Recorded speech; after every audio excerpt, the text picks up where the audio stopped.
విడుదల పొందే మార్గం. దాని గురించి తెలుసుకుందాము. శ్రీమద్ భగవద్గీత యథాతథము 3వ అధ్యాయము కర్మయోగము 31, 32, 33 శ్లోకాలు చర్చిద్దాం. ఏమే మతమిదం నిత్యమనుతిష్టంతి మానవాః శ్రద్ధావంతో అనసూయంతో ముచ్యంతే తే అపి కర్మభిః ఏత్వేద ఏత్వేత్తదభ్యసూయంతో నానుతిష్టంతి మే మతం సర్వజ్ఞానా విమూఢాంస్తాన్ విద్ధి నష్టాన చేతసః. 33వ శ్లోకం. సదృశం చేష్టతే స్వస్యాః ప్రకృతేర్జ్ఞానవానపి ప్రకృతిం యాంతి భూతాని నిగ్రహ కిం కరిష్యతి. తాత్పర్యం భాష్యం శ్రీల ప్రభుపాదుల వారు రచించారు. ఓం అజ్ఞానతిమిరాంధస్య జ్ఞానాంజనశలాకయా చక్షురున్మిలితం యేన తస్మై శ్రీ గురవే నమః.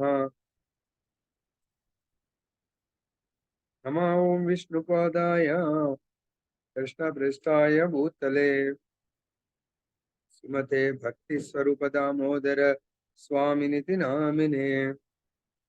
నమో ఓం విష్ణుపాదాయ శ్రీమతే భక్తి వేదాంత స్వామినితి నామినే. నమస్తే సరస్వతీ దేవీం గౌరవాణి ప్రచారిణి నిర్విశేష శూన్యవాది పాశ్చాత్యాదిశతారిణి.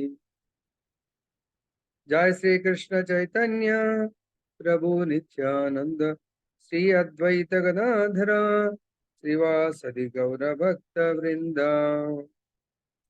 హరే కృష్ణ కృష్ణ కృష్ణ హరే హరే హరే రామ రామ రామ హరే హరే.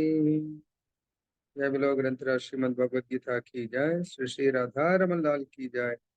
जगन्नाथ बलदेव सुभद्रा महारानी की जय.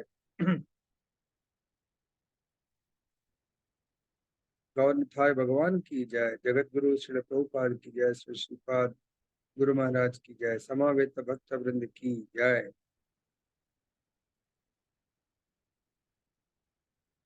वाञ्छाकल्पतरुभ्यश्च कृपा सिन्धुभ्य एव च पतितानामपावनेभ्यो वैष्णवेभ्यो नमो नमः.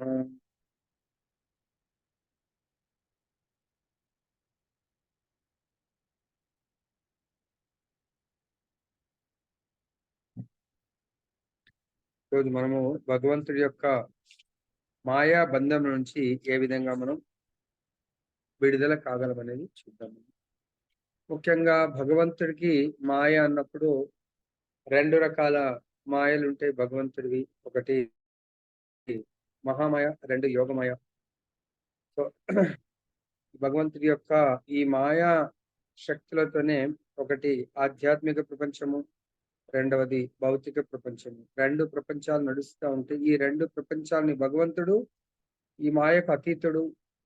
సో భగవంతుడి యొక్క ఈ మాయా శక్తులే ఈ ప్రపంచాన్ని internal potency and external potency. Durgadevi కూడా భగవంతుడి యొక్క మాయ. దెన్ రాధారాణి కూడా భగవంతుడి యొక్క మాయ. యోగమాయ అండ్ మహామాయ 2 మాయలు ఉంటాయి. సో కాబట్టి ఈ రోజు మనం చూద్దాం భగవంతుడి యొక్క మాయ నుంచి మనము దుర్గాదేవి ఈ భౌతిక ప్రపంచాన్ని పాలించేటువంటిది. అందు గురించే దుర్గము అంటే ఈ భౌతిక ప్రపంచం మొత్తాన్ని కలిపి దుర్గ్ అంటారు. ఆ దుర్గాన్ని పాలిస్తుంది కాబట్టి దుర్గాగా మారింది. సో రాధారాణి ఆధ్యాత్మిక ప్రపంచం అంటే గోలోక బృందావనము, వైకుంఠ లోకాలు. వైకుంఠ లోకాల్లో లక్ష్మి ఉంటుంది. రాధారాణి యొక్క విస్తరణ, ఎక్స్పాన్షన్. భౌతిక ప్రపంచంలో కూడా భగవంతుడి యొక్క శక్తి దుర్గా రూపంలో విస్తరించి ఈ యొక్క భౌతిక ప్రపంచాన్ని పాలిస్తూ ఉంటుంది. చూద్దాము. నా ఆజ్ఞలను అనుసరించి తమ కర్మలు నిర్వహించుచు శ్రద్ధతో ఈ ఉపదేశమును అసూయ రహితులై అనుసరించి వారు కామ్య కర్మ బంధముల నుండి విడువడుదురు. అంటే మాయా అంటే ఏం లేదు. కామ్య కర్మం అంటే ఈ భౌతికమైనటువంటి శరీరము యొక్క సుఖాలను అనుభవించాలి అనే చైతన్యమే మాయలో మనము చిక్కుకోవటము. మాయలో చిక్కుకోవడం అంటే నేను శరీరాన్ని, నేను దేహాన్ని అని భావించటము. నేను ఈ ఇంట్లో ఉన్నాను. నేను ఇల్లును కాదు. సో మీరెక్కడున్నారు ప్రభుజీ అంటే, నేను మా ఇంట్లో ఉన్నాను. ఇంట్లో ఉన్నంత మాత్రాన నేను ఇల్లు అయిపోతానా? కాదు. ఇల్లు వేరు, నేను వేరు. అదే విధంగా మీరు ఇంట్లో ఎక్కడ ఉన్నారు ప్రభుజీ అంటే, నేను ఒక హాల్‌లో ఉన్నాను. హాల్‌లో మీరెక్కడ ఉన్నారు? నేనొక దేహంలో ఉన్నాను నేను. నేను దేహంలో కూర్చొనున్నాను. సో కాబట్టి ఈ దేహాన్ని ఎప్పుడైనా గూడా ఇప్పుడు ఇంట్లోంచి ఏదైనా బయట పని ఉందంటే వెళ్ళిపోతాం. మీరెక్కడ ఉన్నారంటే ఇప్పుడే ఇంట్లో ఉన్నాను. మళ్ళీ ఇప్పుడే కార్‌లో ఉన్నాను అంటారు. సో కాబట్టి ఎక్కడ ఉన్నాను అంటే నేను కార్‌లో ఉన్నాను, ఇంట్లో ఉన్నాను. మరి మీరు అనేది ఎక్కడ ఉన్నారంటే శరీరం లోపల నేనున్నాను. సో మరి నేను ఈ శరీరమే నేను అనుకోని ఎవరైతే అటువంటి తప్పుడు చైతన్యంలో జీవించే వాళ్ళు మాయలో ఉన్నట్టు, నేను శరీరం కాదు, నేను ఆత్మని అని ఆత్మ చైతన్యంతో జీవించే వాళ్ళు మాయా అతీతులు. మాయా బంధనాల్లో లేనటువంటి వాళ్ళు. కాబట్టి ఇక్కడ నిర్వహించు. నా ఆజ్ఞలను అనుసరించి ఈ యొక్క శ్లోకాన్ని ఎవరు చెప్తున్నారు? కృష్ణ భగవానుడు. భగవంతుడు చెప్తున్నాడు, నా ఆజ్ఞలను అనుసరించి తమ కర్మలను. సో ఇక్కడ మనం చూసినట్టయితే భగవద్గీత ఎవరు ఎవరితో బోధిస్తున్నారు? ఇతరుల పట్ల.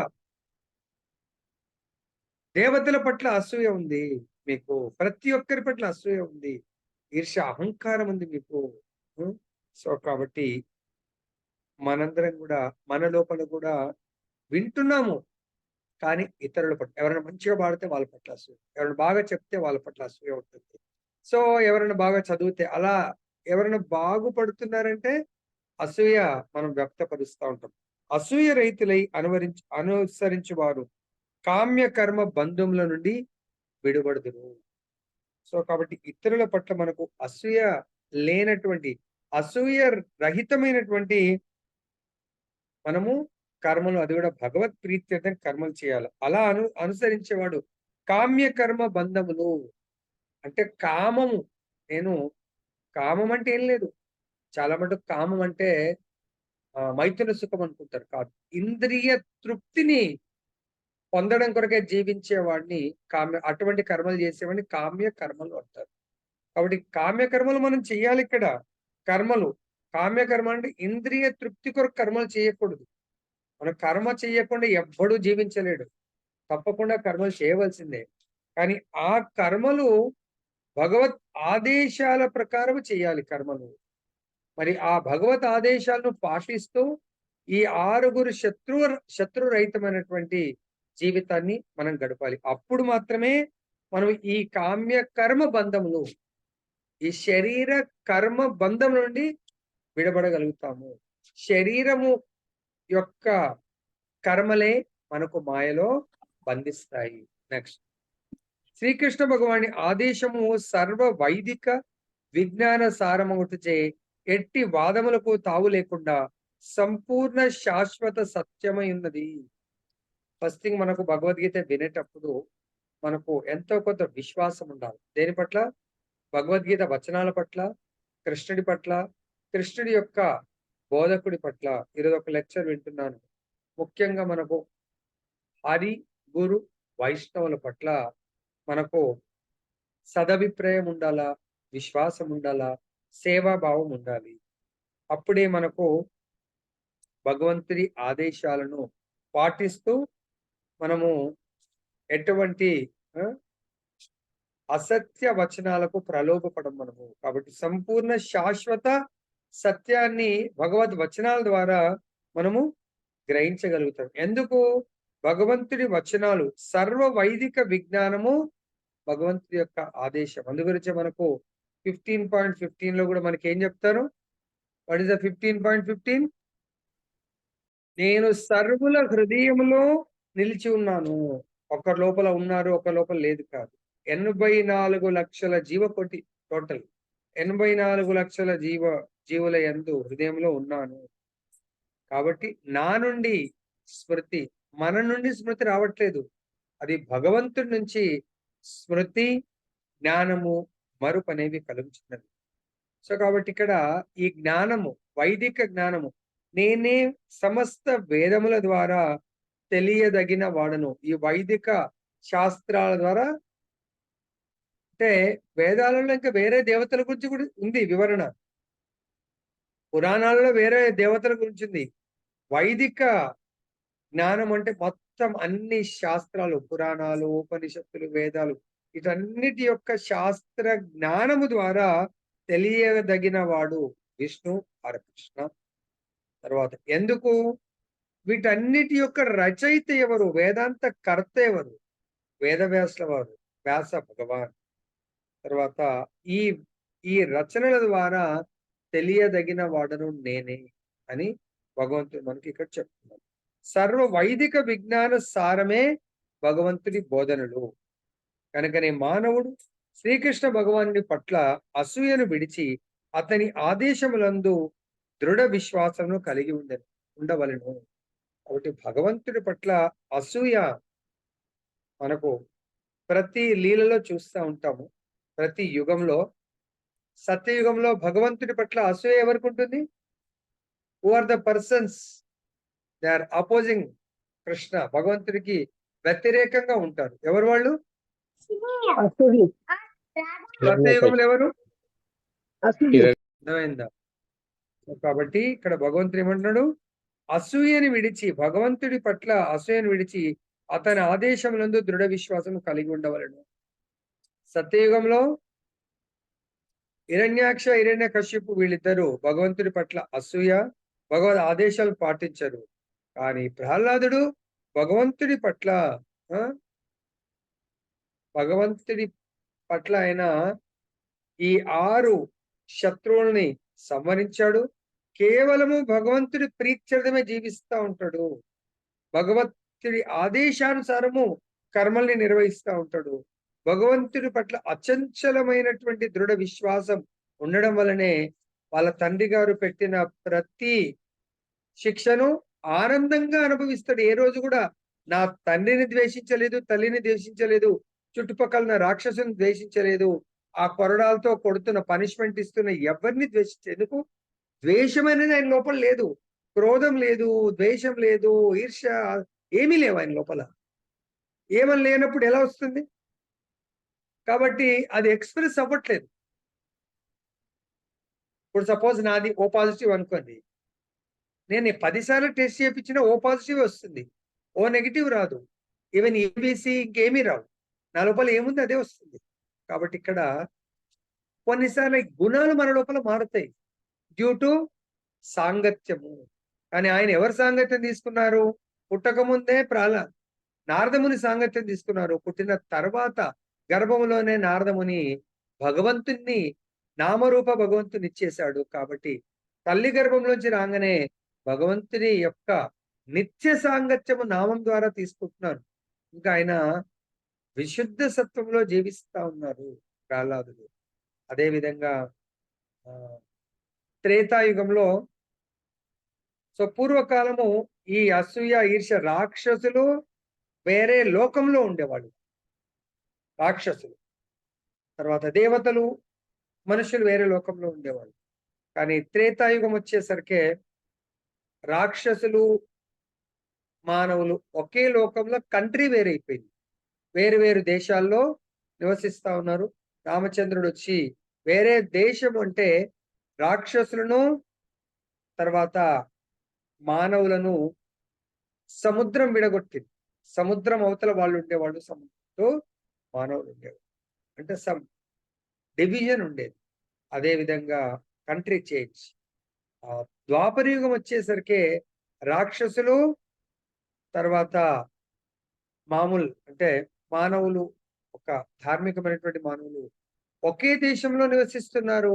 ఒకే దేశం కాకుండా ఒకే ఇంట్లోనే జీవిస్తూ ఉన్నారు. రాక్షస ప్రవృత్తి ఉన్నవాళ్ళు, దైవీ ప్రవృత్తి ఉన్నవాళ్ళు.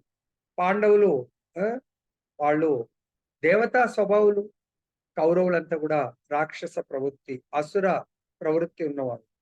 కలియుగంలో ఒకే ఇంట్లో కాదు, ఒకే మనిషి లోపల ఉన్నారు, అంటే ఒకే దేహంలో ఉన్నారు. రాక్షస, అసుర, అర్థమైందా? కాబట్టి ఇక్కడ భగవానుడి పట్ల మరి మనం అసూయ తొలగించుకోవాలంటే మన లోపల వీళ్ళందరినీ తరిమివేయాలి. శ్రీకృష్ణుని యందు శ్రద్ధాభక్తులు లేకున్నను భగవద్గీతపై వ్యాఖ్యానం రచించు తత్వవేత్తలెందరో కలరు. అట్టి వారెన్నడను కామ్యకర్మ బంధం నుండి విముక్తి పొందజాలరు. కాబట్టి భగవంతుడి మీద, భగవంతుడి పట్ల శ్రద్ధ లేదు, విశ్వాసం లేదు, కానీ భగవద్గీత రాస్తా ఉంటారు. అక్కడ భగవంతుని నిరాకారంగా చూపిస్తా ఉంటారు. సో మరి అటువంటి వాళ్ళే భగవంతుణ్ణి తెలుసుకోలేకపోతున్నారు. వాళ్ళు రచించినటువంటి భగవద్గీత ఇంకా ఇతరులను ఎలా బంధ విముక్తుల్ని చేస్తుంది? చేయలేదు. కాబట్టి ఎటువంటి భగవద్గీత చదవాలంటే, ఏవం పరంపరా ప్రాప్తం ఇమం రాజర్షియో విదుః సకాలే నేహ మహత యోగో నష్ట పరంతప. ఇది ఎన్నో అధ్యాయం, ఏ శ్లోకం ఇది? భగవద్గీత నేర్చుకోవాలనేది చూడండి ఒకసారి, మీరు కావాలంటే 4.2 ఏనా? కరెక్టేనా? అవును అవును గురుజీ, కరెక్ట్ ఉంది. కాబట్టి పరంపరలో వచ్చినటువంటి, చెప్పమనట్లేదు ప్రభుజీ, నేనే చెప్పాను. అంటే కొన్నిసార్లు నేను చెప్పి మిమ్మల్ని శ్లోక నంబర్ అడిగితే బాగుంటది అని చెప్పేసి అలా అడిగాను. అలా కూడా గుర్తు పెట్టుకోండి, నంబరు లేదంటే శ్లోక. ఓకే. సో భగవంతుడు చెప్తున్నాడు, ఇలా ఇష్టమున్న వాళ్ళు, నా మీద విశ్వాసమే లేదు, వాళ్ళు రాసిన దానికి వాడికి విశ్వాసం లేకపోతే ఇతరులకు విశ్వాసం ఏం కల్పించగలుగుతాడు? సపోజ్ ఎగ్జాంపుల్, మనం మన అమ్మాయికి పెళ్లి చూపులు చూస్తున్నాం, మనకే నచ్చలేదు అబ్బాయి, కానీ అమ్మాయిని చేసుకోమని మనం ఎలా ఒప్పిస్తామండి? పెళ్లి చూపులకు వెళ్ళాము, ఇంకా ఆయనతో ముందుకు వెళ్ళాలంటే నాకు నచ్చాలి కదా. పొద్దున వచ్చింది మనం. సో మన అమ్మాయిలకు వరుణ్ణి వెతకడం తల్లిదండ్రి బాధ్యత, తను వెతుక్కునే బాధ్యత తనకి అప్పగించొద్దన్నారు. కాబట్టి ఇక్కడ భగవంతుడి గురించి తెలుసుకోవాలి అంటే నాకు భగవంతుడి పట్ల విశ్వాసం ఉండాలా, సో ఆచార్య పరంపర పట్ల విశ్వాసం ఉండాలా నాకు. లేదంటే నాకే విశ్వాసం లేకుంటే నేను ఇతరులను నమ్మించలేను. కానీ భగవానుడితో శాశ్వత ఉపదేశములపై దృఢ విశ్వాసం కలిగి ఉన్న సామాన్య వ్యక్తి అట్టి ఆజ్ఞ నిర్వహింప శక్తి లేనివాడైనను కర్మసూత్ర బంధము నుండి విముక్తిని పొందగలడు. మానవుడు కృష్ణ చైతన్య ఆరంభ దశలో భగవానుని ఆదేశం సంపూర్ణంగా నిర్వహింపలేకపోవచ్చు. కానీ ఆ నియమం పట్ల ఎట్టి ద్వేషమును చూపక నిరాశ మరియు అపజయములనడి భయముని వీడి మానవుడు హృదయపూర్వకంగా కర్మ నొరనించినచో తప్పక శుద్ధ చైతన్య స్థితికి ఉద్ధరింపబడును. కాబట్టి మనందరం కూడా ఇప్పుడు మనందరం బిగినింగ్ స్టేజ్ లో ఉన్నాం. అంత సంపూర్ణ విశ్వాసం లేకపోవచ్చు, కానీ మనం ప్రజెంట్ విశ్వాసం అంటే నేను ఇంకొక దేవత పట్ల విశ్వాసం ఉండొచ్చు, ఇంకో బాబా పట్ల విశ్వాసం ఉండొచ్చు, పెద్దల పట్ల విశ్వాసం ఉండొచ్చు, నా తల్లిదండ్రులే నాకు సర్వం అనుకోవచ్చు. Okay, no problem. సో కానీ మనం భగవంతుడి పట్ల జీరో విశ్వాసం ఉంది, కానీ వాళ్ళని ఒక్కసారి 0.001తో స్టార్ట్ చేయించండి. అట్లీస్ట్ వాళ్ళని ఆ భగవంతుడి గురించి కథామృతం వినిపించండి. అలా వినడం వల్ల వాళ్ళ మనసులో ఉన్నటువంటి, మనకు మొన్న వచ్చింది కదా, తత్వము లేని ధర్మము, ధర్మము తర్వాత తత్వము లేని ధర్మము, కరెక్టేనా? తర్వాత ధర్మము లేని తత్వం, కరెక్టేనా? సో కాబట్టి కొందరు ఇతర దేవతల పైన వాళ్ళకు విశ్వాసం ఉంది, నో ప్రాబ్లం. సో కానీ దాని పట్ల సంపూర్ణంగా వాళ్ళకు ఐడియా ఉండాల.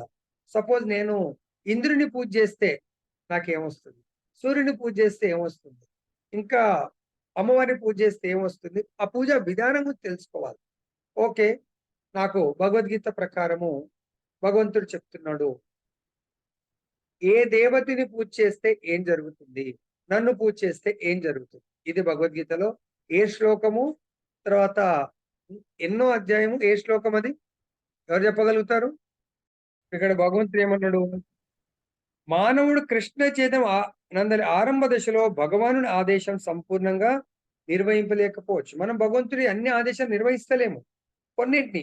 ఓకే, అట్లీస్ట్ ఒక 10% కృష్ణుడిది, 90% నాకు ఇంకా ఏదో అలవాటు ఉంది, దేవతలది, పితృదేవతలు ఇది, ఇంకా కొంతమంది భూత ప్రేతాలు.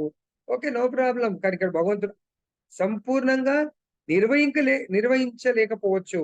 కానీ ఆ నియమం పట్ల ఎట్టి ద్వేషమును చూపక, నిరాశ మరి అపజయములను అన్నది భయమును వీడి మానవుడు హృదయపూర్వకంగా కర్మ నిర్వహించో తప్పక శుద్ధ చైతన్య స్థితికి ఒకానొక రోజు. సో ఇక్కడ మనకి ఏమంటాడంటే, యాంతి దేవ వ్రతా దేవాన్, మీరు దేవతలను వర్షిప్ చేస్తే దేవతల లోకాలకు వెళ్తారు.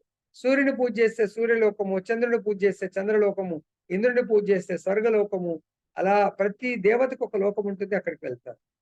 తర్వాత కొంతమందికి పితృదేవతలు చాలా ఇష్టం. అంటే మనకంటే ముందు చనిపోయిన వాళ్ళు, మన అమ్మ నాన్న ఉండొచ్చు, తాత ముత్తాత ఉండొచ్చు, వాళ్ళందరూ కూడా పితృలోకాల్లో ఉంటారు. వాళ్ళ పట్ల శ్రద్ధతో పూజ చేస్తూ ఉంటారు. వాళ్ళకి ఏం చేస్తారు, సపోజ్ పితృదేవతలను పూజ చేస్తున్నప్పుడు చాలా ప్రే చేస్తూ చనిపోయాను అనుకోండి, నాకు పితృదేవతలు అంటే చాలా ఇష్టం. So there is a chance to go to పితృ లోకాస్. ఎలా ప్రభుజీ అంటే 8వ అధ్యాయం 5వ శ్లోకంలో చెప్తున్నాను. ఏమని?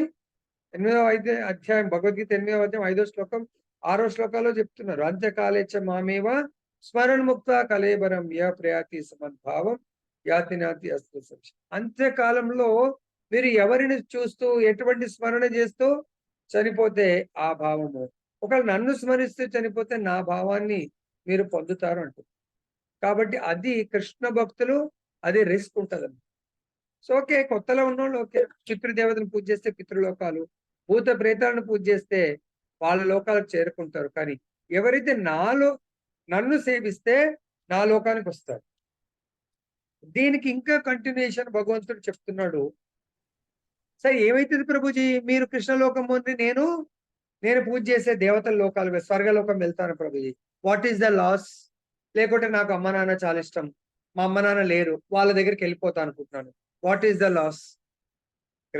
కృష్ణుడి దగ్గరికి వెళ్తే what is the benefit? The other దేవతల దగ్గరికి వెళ్తే వాట్ ఈస్ ద లాస్ అనేది భగవద్గీతలో ఏ శ్లోకంలో చెప్పారు? ఈవెన్ బ్రహ్మలోకం వెళ్తే కూడా ప్రయోజనం ఉంటుందా ఉండదా? కృష్ణలోకం కంటే బ్రహ్మలోకం తక్కువనా ఏంటి అనేది ఎక్కడ చెప్పారు? 8.16 లో చెప్పారు. Very good. సుదేమాత చెప్పింది, వినబడ్డదా లేదా తెలియదు కానీ. ఎవరు ప్రభుజీ 8.16 అన్నది? హరే కృష్ణ, దండత్ ప్రణాం ప్రభుజీ. మీరు ఆ బ్రహ్మ భువనాల్లోక, ఈ భూలోకం నుంచి బ్రహ్మలోకం వరకు మీరు ఎక్కడ వెళ్ళి జన్మ తీసుకున్నా కూడా పునర్జన్మ ఉంది. కేవలం నా లోకంకి వస్తే పునర్జన్మ ఉండదు. అంటే దాని మీనింగ్ ఏంటి? దేవతలు ఈ మధ్యలో ఉంటారు, దేవతల లోకాలు, పితృదేవతల లోకాలు భూలోకం అంటే ఈ భౌతిక ప్రపంచంలో ఉంది, భూత ప్రేతాల లోకాలు. కాబట్టి ఎక్కడ వెళ్ళినా పునర్జన్మ ఉంది, నా లోకంలో పునర్జన్మ లేదు. కాబట్టి మీ ఇష్టం, నన్ను సేవించి నా లోకం రావాలనుకుంటే ఇంకా మీకు నా జన్మ ఉండదు, మృత్యు ఉండదు, మొసలితనం ఉండదు, బాధలు ఉండవు, దుఃఖాలు ఉండవు. ఇలాంటి ప్రతిసారి మార్చే తల్లిదండ్రులు ఉండరు, ప్రతిసారి మార్చే భార్య ఉండదు, భర్త ఉండదు, పిల్లలు ఉండరు. పిల్లలు ఉంటే మనకంటే ముందు వెళ్ళిపోతే దుఃఖము, తల్లిదండ్రులు ఉంటే మనకంటే ముందు ఎట్లా పోతే దుఃఖము, భార్య ఉండి నాకంటే ముందు పోతే దుఃఖము, భర్త ఉండి భార్య కంటే ముందు పోతే దుఃఖము. ఇక్కడ ప్రతి మన పెంపుడు కుక్క చనిపోతే దుఃఖము. అటువంటిది నా లోకంలో ఇటువంటి దుఃఖాలు. కానీ అసూయతో ఎవరు ఈ ఉపదేశంను మన్నింపరో, నంబర్ 1 అసూయ. మన లోపల అసూయని పెంచి పోషిస్తా ఉంటాం ఇతరుల పట్ల. అసూయతో ఎవరు ఈ ఉపదేశంలో మన్నింపరో, అనుసరింపరో, అట్టి వారిని జ్ఞానహీనులుగాను మూఢులుగాను పరిపూర్ణత్వమును పొందు ప్రయత్నంలో భ్రష్టులుగాను భావింపబడతారు. కాబట్టి అసూయ అనేది చాలా డేంజరస్. అసూయ మనకు ఉన్నదనుకోండి, ఇంకా అది మనని చాలా పతనము చేస్తుంది.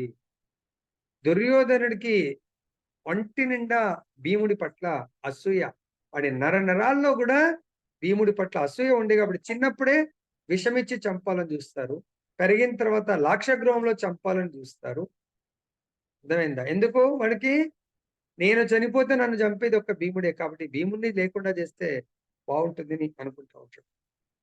కాబట్టి మనం అసూయ అనేది ఇతరుల పట్ల ఉంటే దానివల్ల మన నాశనం జరుగుతుంది కానీ వాళ్ళ నాశనం జరగదు. నెక్స్ట్ భాష్యం. కృష్ణ చైతన్యం పొందకపోవట ఎందలి దోషం ఇక్కడ స్పష్టంగా చెప్పబడింది. అత్యున్నత అధికారి ఆగ్నేయడ అవిధేయతకు శిక్ష తప్పక విధింపబడినట్లు. అత్యున్నత అధికారి డిస్ట్రిక్ట్ లో మన దాన్ని ఏమంటారు, లా అండ్ ఆర్డర్ ఎస్పీ గారు లేకపోతే డిఎల్ రేపు అంతా కూడా కమిషనర్స్ వచ్చేసారు. ఎస్పీ చిన్న డిస్ట్రిక్ట్ అయితే పెద్ద డిస్ట్రిక్ట్ కమిషనర్. సో పోలీస్ వాళ్ళు ప్రతి ఒక్కరు కూడా కమిషనర్ యొక్క ఆదేశాలు పాటించవలసిందే.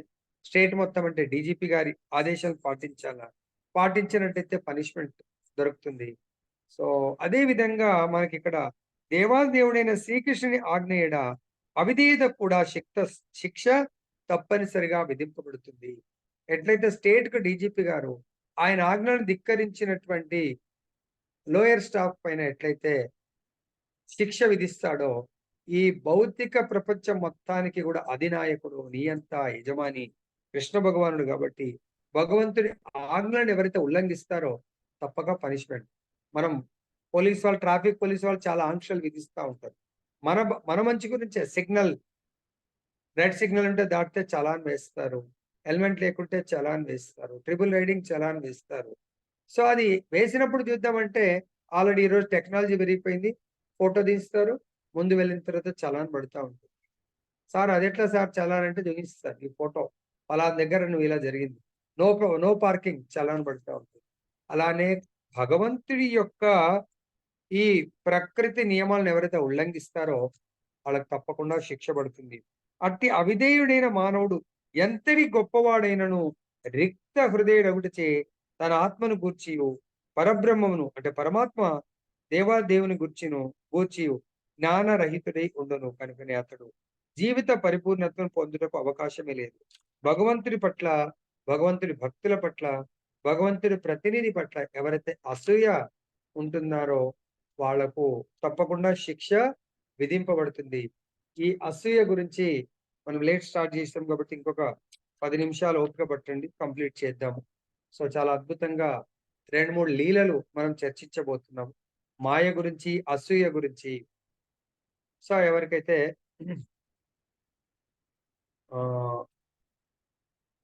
ఇతరుల పట్ల ద్వేషము, అసూయ ఉంటే ఎలా జరుగుతుందంటే, ఒకసారి ఒక రాజు గారికి చాలా దురద రోగం వస్తుంది.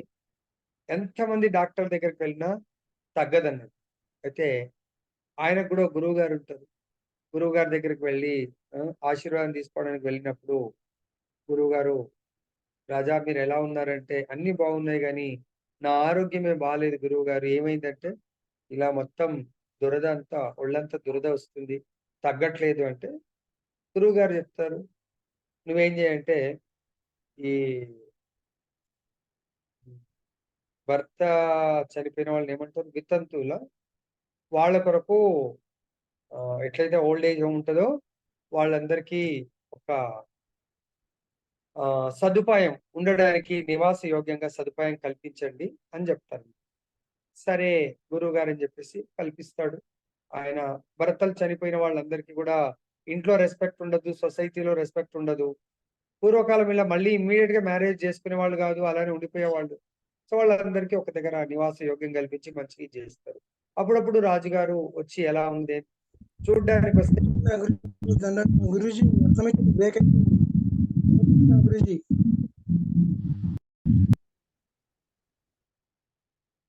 మీ నెట్ ప్రాబ్లం ఉండొచ్చు ప్రభుజీ, చూసుకోండి. అయితే రాజుగారు అప్పుడప్పుడు వెళ్ళి ఎంక్వైరీ చేస్తూ ఉంటే సో సో ఆయన అలా వాళ్ళకి సదుపాయం కట్టించి వాళ్ళని చాలా బాగా చూసుకుంటా ఉంటే ఆయన రోగం నయమైపోతుంది. సో తర్వాత చూస్తా ఉంటే ఒకరోజు మొత్తం నయమైపోయింది కానీ ఆ ఆశ్రమం చుట్టూ ఉన్న వాళ్ళందరూ కూడా ఇట్లా వాళ్ళు దురద గీరటం ప్రారంభిస్తూ ఉంటారు. చూస్తే రాజుగారు అందరూ అలా చాలా, అంటే కొంతమంది అలా తీరుతా ఉంటుంటారు. అరే ఏమైందబ్బా, నాదైతే తగ్గిపోయింది, వీళ్ళకి ఏమైంది అని చెప్పేసి చూస్తా ఉంటే అప్పుడు గురువు గారికి వచ్చి అడుగుతారు, గురుగారు మీ ఆజ్ఞానుసారం నేను కట్టించాను, వాళ్ళు చాలా ఆనందంతో ఉన్నారు గురువు గారు, కాబట్టి నా రోగం మీరు చెప్పిన విధంగా నా రోగం అంతా తగ్గిపోయింది. కానీ ఒక సందేహం గురువు గారు అంటారు. ఏంటంటే ఆశ్రమం చుట్టూ కొంతమందికి చాలా దురదయి వాళ్ళు చాలా బాధపడుతున్నారంటే, వాళ్ళు మీ పట్ల చాలా అసూయ, ఈర్ష్యతో వాళ్ళు చెడు కామెంట్ చేస్తా ఉన్నారు. కాబట్టి మీరు ధర్మాత్ములు, గురువుగారి ఆదేశాలను పాటిస్తూ ఆ ఆశ్రమాన్ని వితంతువులకు మీరు మంచి చేయడానికి పోతుంటే వాళ్ళు మీ పట్ల ఈర్ష్య, అసూయతో చేశారు కాబట్టి వాళ్ళకి ఆ రోగం వచ్చిందని చెప్తారు. సో కాబట్టి మనము ఇతరుల పట్ల అసూయ, ఈర్ష్య వల్ల మనకు నష్టం గాని వాళ్ళకేం కాదు. అలా ఉన్నట్టు అలా ఉండే వాళ్ళకు భగవంతుడి యొక్క కృప జీవితంలో పూర్ణత్వము రాదు. నెక్స్ట్ శ్లోకం. ప్రతి ఒక్కరు త్రిగుణముల నుండి తాము పొందిన స్వభావముని అనుసరింతురు. జ్ఞానవంతుడైన మానవుడు కూడా తన స్వభావమునకు తగినట్లు కర్మను రచించు అట్టి ఎడ నిగ్రహమేమి చేయగలరు. కాబట్టి ఇక్కడ త్రిగుణముల నుండి తాము పొందిన స్వభావమునే అనుసరించు. దీనికి మన యొక్క ఈ జన్మకు కారణం గుణ సంఘర్ష సత్ అసత్ యోని జన్మ. అంటే ఏ యోనిలో అంటే ఏ తల్లి గర్భంలో మనం జన్మ తీసుకోవాలి అనేది మన లాస్ట్ శ్వాస వదిలేటప్పుడు ఆల్రెడీ డిజైన్ అయిపోతుంది. ఎందుకు అప్పటి వరకు మనం ఎటువంటి గుణములో తామసిక గుణమా, రాజసిక గుణమా, మిక్స్డా ఆ గుణాల యొక్క కర్మ ఫలాలను గుణాలతో కర్మలు చేశాం. ఆ ఫలాలను అనుభవించడానికి ఒక తల్లి యోనిని భగవంతుడు రెడీ చేసి పెడతాడు. సో దాంట్లోకి వెళ్ళడం జరుగుతుంది. కాబట్టి అటువంటి గుణాల స్వభావం వల్ల వాళ్ళు ఆ కర్మల్ని అనుసరిస్తూ ఉంటారు. జ్ఞానవంతుడే మానవుడు కూడా, జ్ఞాని ఉన్నాడు, తన స్వభావం తగినట్లుగానే కర్మను అనుసరిస్తాడు. కొంతమంది టీవీలో బ్రహ్మాండమైనటువంటి జ్ఞానం ఉంది, కానీ కర్మ మాత్రం తామసిక కర్మలు చేయొచ్చు, రాజసిక కర్మలు చేయొచ్చు. అక్కడ తన స్వభావంకు తగినట్లుగా కర్మను నాలెడ్జ్ ఉంది, కానీ తన యొక్క గుణ కర్మలు దాన్ని తప్పు పట్టకుండా ఓకే ఆయన పాస్ట్ లైఫ్ యొక్క కర్మల ప్రభావం అటువంటి ఆ గుణాల ప్రభావం వల్ల కర్మలు చేస్తాం. అటు నిగ్రహం ఏమి చేయగలదు. మనం నిగ్రహించుకోవాలనుకుంటే ఆ జ్ఞానము మనం నిగ్రహించుకునేట్టుగా చేయదు. మరి దేని వల్ల అవుతుంది అని చూస్తాం. 7వ అధ్యాయపు 14వ శ్లోకమున శ్రీకృష్ణ భగవాను నిర్ధారించి తెలిపినట్లుగా మానవుడు సంపూర్ణ కృష్ణ చైతన్యమనడి ఆధ్యాత్మిక స్థితి అందు నెలకొననిదే భౌతిక ప్రకృతి గుణముల ప్రభావం నుండి విముక్తిని పొందలేడు, తనను తాను నిగ్రహించుకోలేడు. 7వ అధ్యాయము 14వ శ్లోకం మాతయ్య చదవండి. ప్రభుజీస్ తాత్పర్యం. హరే కృష్ణ ప్రభుజీ, దండోత్ ప్రణామ్. చదవండి. జగద్గురు శ్రీ ప్రభుపాదికి జయ. శ్రీ ప్రభుపాద గురు.